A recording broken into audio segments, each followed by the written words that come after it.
setiap selesai mengajar tuh ada yang sepertinya serius ibu pikirkan. Kalau boleh tahu ada apa ya ibu? Enggak, Bu Sari, bolehkah saya minta waktunya? Saya ingin menceritakan tentang apa yang saya rasakan akhir-akhir ini di kelas. Kebetulan menyangkut tentang siswa di kelas, Bu. Tapi ini mungkin membutuhkan waktu yang agak lama. Tidak apa-apa, Bu. Oh gitu Bu, silakan Bu, tidak apa-apa kok. Nah Bu, sebelum kita mulai kegiatan obrolan kita hari ini nih Bu, alangkah baiknya Ibu menyamankan diri Ibu. Ibu lebih santai duduknya, terus Ibu boleh tarik nafas yang dalam, suasananya lebih rileks. Oke, sudah Ibu? Sudah. Bagaimana rasanya Ibu? Alhamdulillah saya sudah lebih sedikit tenang ya. Saya memang perlu seseorang untuk membicarakan permasalahan yang saya hadapi. Terima kasih sebelumnya sudah bersedia membantu saya. Baik Ibu, sama-sama Ibu. Nah, kira-kira nih Bu, apa sih yang bisa saya bantu untuk menghadapi masalah yang Ibu hadapi saat ini? Saya ingin mendapatkan solusi dari masalah saya ini. Saya merasa murid-murid saya tidak seluruhnya aktif dalam kegiatan diskusi dan presentasi kelompok. Oh gitu. Nah, kalau boleh tahu Bu, apa sih yang membuat Ibu tuh merasa murid-murid di kelas Ibu itu tidak aktif dalam kegiatan diskusi kelompok? Begini Bu, di setiap diskusi kelompok tuh ada saja yang tidak serius bekerja, sering mengandalkan anggota yang mereka anggap lebih pintar saja atau yang terpilih sebagai ketua kelompok. Oh gitu Bu. Jadi apa nih target atau tujuan yang Ibu harapkan nih setelah kita berbicara ini? Kalau saya sih ingin mendapat solusi yang tepat agar semua murid berpartisipasi aktif saat berdiskusi dan presentasi hasil diskusi. Nah, saat presentasi kelompok lain yang diminta menyimak jarang ada yang bertanya atau berpendapat. Gitu.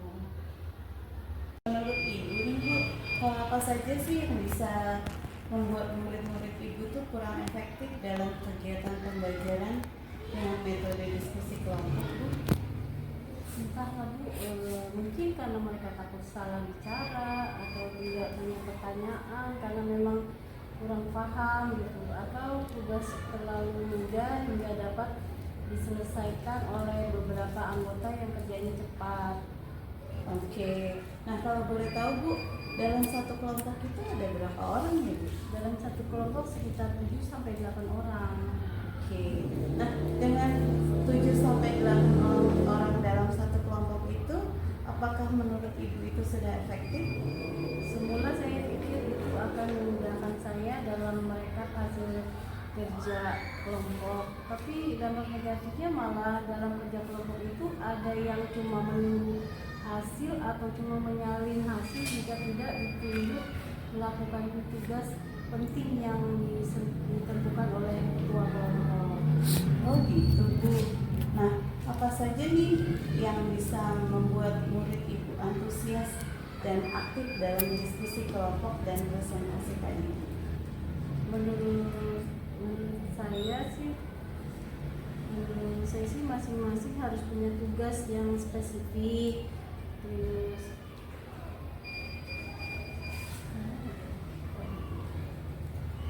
menurut saya mereka harus punya tugas yang spesifik, terus dan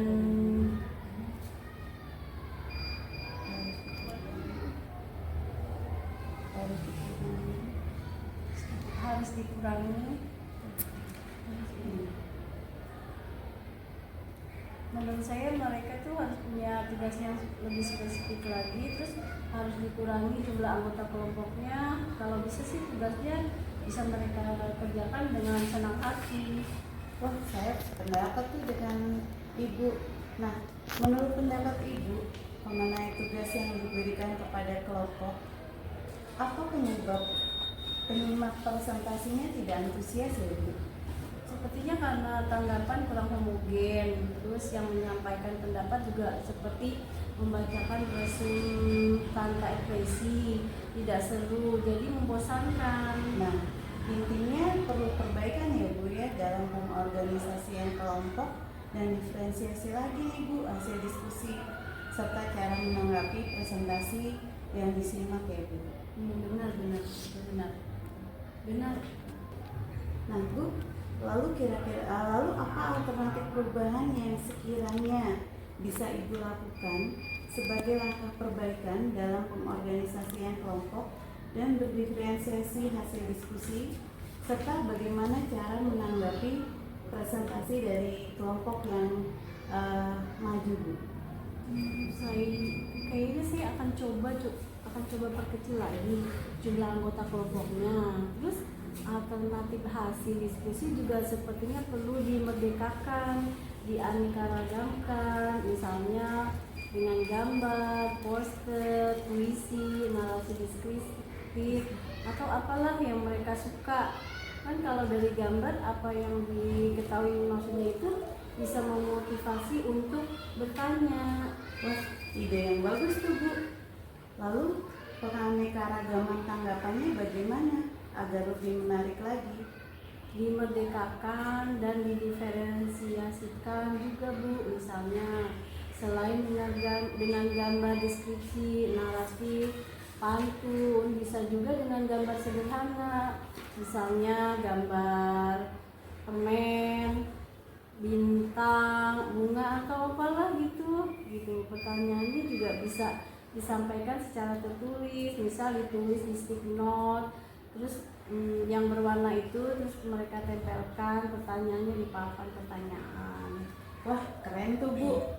Lalu bagaimana nih kalau yang ditanggapi dengan gambar itu tidak mengerti maksud dari gambarnya?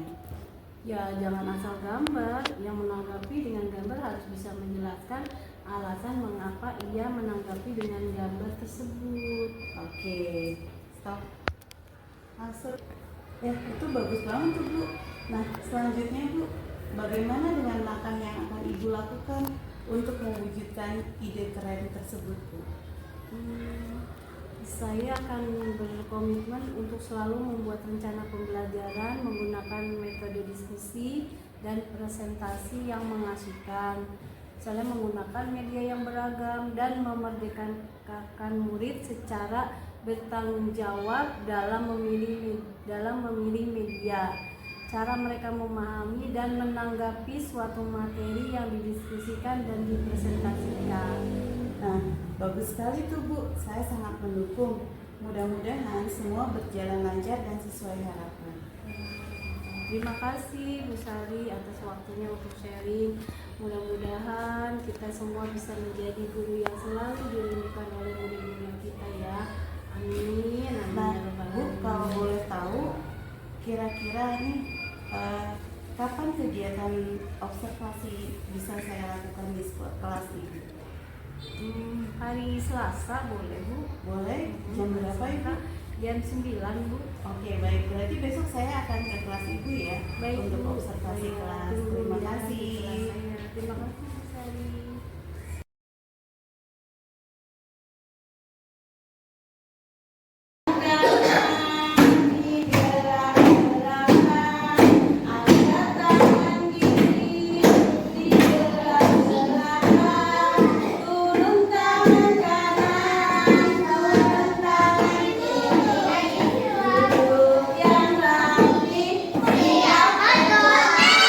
Berdoa mulai.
dulu ya.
Assalamualaikum warahmatullahi wabarakatuh. Ketemu lagi dengan saya, Sari Ningsih, calon guru penggerak rekognisi angkatan ke-11 dari Kota Bekasi. Pada hari ini saya akan melakukan dialog pasca observasi kelas bersama Ibu Ella, guru kelas 2 SDN Jati Bening 4. Kami akan melaksanakan percakapan pasca observasi setelah kegiatan observasi yang dilakukan kemarin. Oke, baik Bu. Bu Ella, dalam percakapan observasi ini, saya akan mengajukan pertanyaan-pertanyaan yang berkaitan dengan kegiatan pembelajaran yang kemarin Ibu sudah laksanakan dengan tujuan mengevaluasi nih Bu, sejauh mana sih kegiatan pembelajaran kemarin itu? Walaupun itu bukan pertama kali bagi saya, namun tetap saja saya masih ada rasa tegang, tapi alhamdulillah semuanya berjalan dengan baik. Oke, baik Bu. Nah, Ibu perasaannya masih tegang ya Bu ya? Iya, masih tegang. Oh gitu. Tapi semua bisa berjalan dengan baik ya Bu Semua ya? bisa berjalan dengan baik, alhamdulillah. Nah, Bu, bisa diceritakan kembali Bu nih area pengembangan yang Ibu lakukan di dalam kelas, langkah-langkah dan tahapan pembelajaran yang Ibu sudah lakukan. Kira-kira apa saja ya Bu? Area pengembangan yang sudah saya laksanakan adalah pengetahuan dan keterampilan, pengetahuan pengurangan, penjumlahan sampai yang 20 ya, keterampilan begitu, keterampilan mengurangi penjumlahan, pengurangan ya. Sedangkan tahapan pembelajarannya yaitu dari kegiatan awal ke kegiatan inti sampai evaluasi juga sudah saya laksanakan. Nah Bu, nah menurut Ibu nih area pengembangan yang Ibu sudah kembangkan tadi itu sudah berhasil dengan baik atau belum ya Bu? Menurut saya sudah Bu, namun memang masih ada sedikit kendala. Ini mungkin sudah lazim ya dalam olah rekan guru lain juga, yaitu ada beberapa anak yang memang masih saja kurang aktif dalam kegiatan pembelajaran.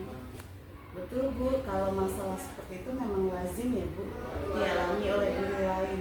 Nah, lalu apa nih langkah selanjutnya, langkah Ibu untuk mengantisipasi hal tersebut di kegiatan pembelajaran selanjutnya? Secepatnya untuk mengatasi masalah itu dalam pembagian kelompok saya berpedoman berdasarkan pada gaya belajar anak, visual, auditori maupun kinestetik, sehingga anak akan merasa nyaman. Baik Bu. Nah, berarti itu adalah rencana yang Ibu untuk kegiatan pembelajaran ke depan ya Bu? Ya Bu, betul. Yaitu dengan memperhatikan nih gaya belajar siswa sebagai pedoman pembagian kelompok siswa sehingga mereka menjadi lebih nyaman. Betul. Nah, kira-kira Bu, kapan Ibu akan melaksanakan perubahan atau perbaikan yang Ibu sampaikan tadi? Secepatnya akan saya laksanakan karena ini berkaitan dengan kepentingan murid Bu. Oke, baik Bu Ella. Semoga perubahan dan perbaikan yang Ibu sudah rencanakan tadi dapat sesegera mungkin dapat terlaksana dan masalah yang Ibu alami dalam kelas dapat teratasi dengan baik ya Bu. Saya menunggu kabar baik dari Ibu. Baik Bu, terima kasih. Sama-sama Ibu. Demikianlah kegiatan supervisi akademik ini dari mulai percakapan, praobservasi, pasca observasi sampai percakapan pasca observasi ini. Terima kasih Bu Ella dan saya akhiri. Wassalamualaikum warahmatullahi wabarakatuh. Terima kasih Ibu Lala.